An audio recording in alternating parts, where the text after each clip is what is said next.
Sinupalpal po ngayon, mga kabida, ni Attorney Rowena Guanzon po, ito hong pagtanggap po mga kabida ng Office of the Ombudsman sa inihaing reklamo, plunder, malversation, bribery at saka graft and corruption po mga kabida, laban ho kay Vice President Sara Duterte, Sinabi po ni Guanzon na wala hong jurisdiction daw mga kabida, ito hong Office of the Ombudsman kay VP Sara, considering si Vice President Sara Duterte ay isang impeachable official po, mga kabida.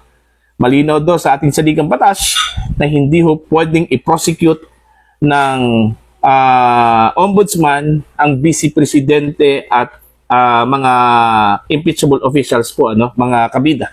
Eto, babasahin ko lang po ito hong article ng Ang Balita ngayon, Walang jurisdiction ang ombudsman kay VP Sara. Ito yung title po ng kanilang article po, mga kabida. Mariing nilinaw ni dating COA at COMELEC Commissioner Attorney Rowena Guanzon na walang jurisdiction ang Office of the Ombudsman sa mga kasong isinampa laban kay Vice President Sara Duterte kabilang ng plunder dahil ang Vice Presidente ay isang impeachable official. Ayan, mga kabida, Sa panayam ng programang Vox Populi, ang Boses ng Bayan, ipinaliwanag ni Attorney Guanzon na malinaw sa konstitusyon ang limitasyon ng kapangyarihan ng ombudsman pagdating sa mga halal na opisyal na maaring ma-impeach. Wala pong jurisdiction ang ombudsman sa isang vice president dahil siya ay impeachable official. Ayon kay Guanzon, kahit pa naghain ng mga kasong kriminal tulad ng plunder, hindi ito maaaring umusad laban sa isang nakaupong vice presidente hanggat hindi natatapos ang kanyang termino o hindi dumaan sa impeachment process. Ayan, ito yung sinabi po ni Guanzon. Kung gusto talaga ng ombudsman, hihintayin niya na matapos ang termino. Ang step 1 ay impeachment. Kapag na-impeach, saka lamang pwedeng pumasok ang kaso sa ombudsman. Dagdag ni Guanzon, ang paghain ng mga kaso ngayon ay maaaring magsilbing ingay pampolitika, ngunit hindi ito agad magkakaroon ng legal na epekto dahil sa kawalan ng jurisdiction. By itself, yung plunder, wala pong jurisdiction ang ombudsman sa ngayon. Ayan. Yun po yung naging pahayag po mga kabida, ni Attorney Rowena Guanzon, na wala daw jurisdiction po itong Office of the Ombudsman mga kabida. Okay? Meron po akong ni-research mga kabida patungkol ho sa anong pwedeng gawin po ng Office of the Ombudsman pagdating ho sa mga complaints laban ho sa mga impeachable officers, mga kabida. Katulad na lang po ng Vice Presidente po natin, Okay? Sabi po ni Attorney Guanzon, walang jurisdiction po ang ombudsman over Vice President Sara Duterte, Okay? Sa ilalim po ng ating saligang batas, 1987 Philippine Constitution, the Office of the Ombudsman may investigate impeachable officials. Malinaw po ito, mga kabida, including the Vice President. But, meron pong but, it generally cannot file or pursue cases in court while the official is in office except through impeachment. So malinaw po ang sinabi po ng ating saligang batas mga kabida. Pwede hong mag-imbestiga, okay, ang Office of the Ombudsman. Pero as to the filing of cases laban ho sa impeachable official, katulad na lang po ng Vice Presidente, ay ipinagbabawal po yun, mga kabida. Hindi ho pwedeng mag-file ng kaso ang Office of the Ombudsman laban ho sa Vice Presidente, mga kabida. Okay, ito yung breakdown po niya. Who are impeachable officials? Ito po. Sa ilalim po ng Article 11, Section 2, okay, ito hong mga impeachable officers po mga kabida, katulad na lang po ng Presidente, Vice Presidente, members of the Supreme Court, members of the Constitutional Commissions, Ombudsman. Ayan, pati pala yung ombudsman, impeachable officer din, mga kabida. Alright? Eto, they may be removed only by impeachment, not by ordinary criminal or administrative proceedings while in office. Okay, malinaw po. Okay, sabi po ng ating saligang batas, ang mga impeachable officials po mga kabida ay maaari lang pong matanggal sa kanilang trabaho, sa ilang posisyon, sa pamamagitan po ng impeachment proceedings. at hindi po ang criminal at administrative proceedings po, mga kabida.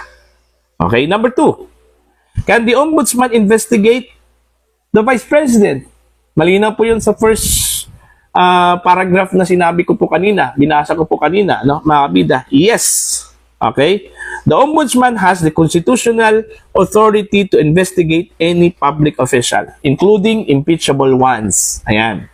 Malinaw yan, mga kabida, Although, wala hong sinabi ang ating saligang batas, walang provision po na nagsasabi ho na vice presidente, presidente, ano pa yung iba pang mga impeachable officials po, mga kabida. Pero, malinaw po sa saligang batas, nang sinabi po, mandato po ng Ombudsman, they can investigate public officials and employees.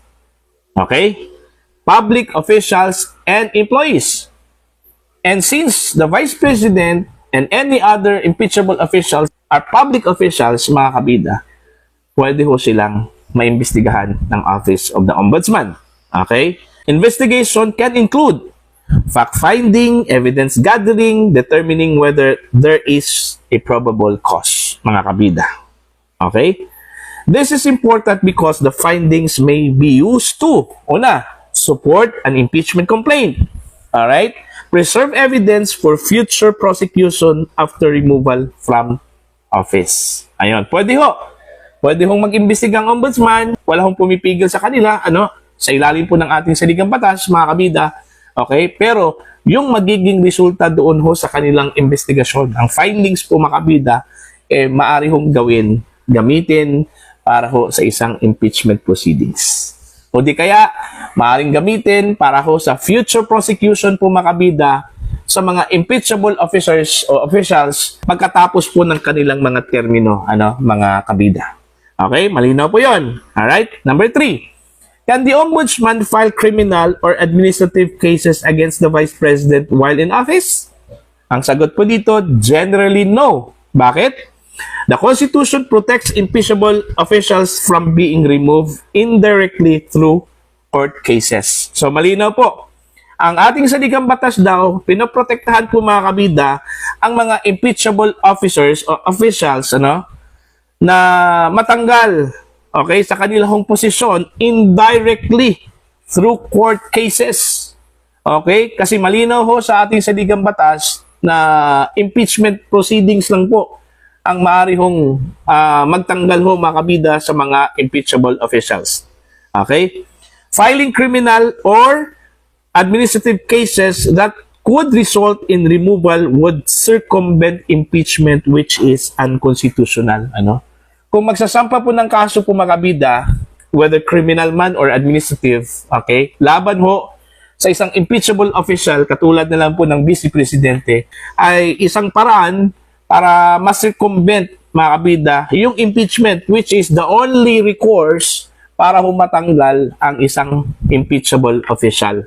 Okay? And kung mangyari po yan, isa po yung unconstitutional, mga kabida, labag sa ating saligang batas. Alright? The Supreme Court rulings have consistently held, okay, that impeachment is the exclusive mode of removal. Courts and prosecutors, including the Ombudsman, must defer while the official remains in office. So, ibig sabihin, pagkatapos po ng kanilang investigasyon, ang Office of the Ombudsman, meron na po silang findings, okay, antayin po nila, mga kabida, whether matanggal po ang isang impeachable official po, mga kabida, or matapos yung kanyang termino, tsaka po nila gagamitin yung kanilang findings for prosecution, okay, against them. Okay, number 4. What happens if there is probable cause? Anong mangyari kung meron pong probable cause after the investigation of the Office of the Ombudsman at they find out, mga kabida, na meron pong probable cause na pwede hong isampa ang kaso sa korte, mga kabida? Ito po, the Ombudsman may prepare findings, recommend or support impeachment proceedings before Congress. Ayan. Okay?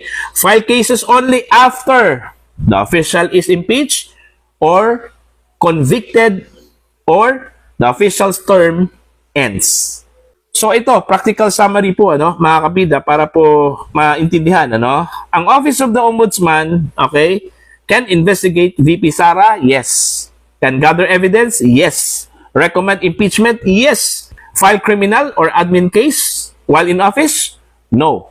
Ayan.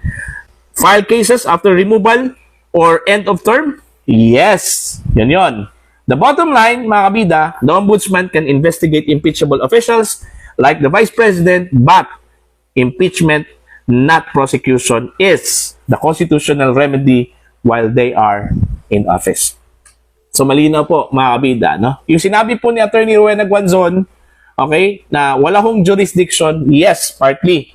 Walang jurisdiction when it comes to filing the cases, ano? Laban ho sa Vice Presidente, pero pagdating ho, mga kabida, sa investigasyon, pwede hong mag-imbestiga.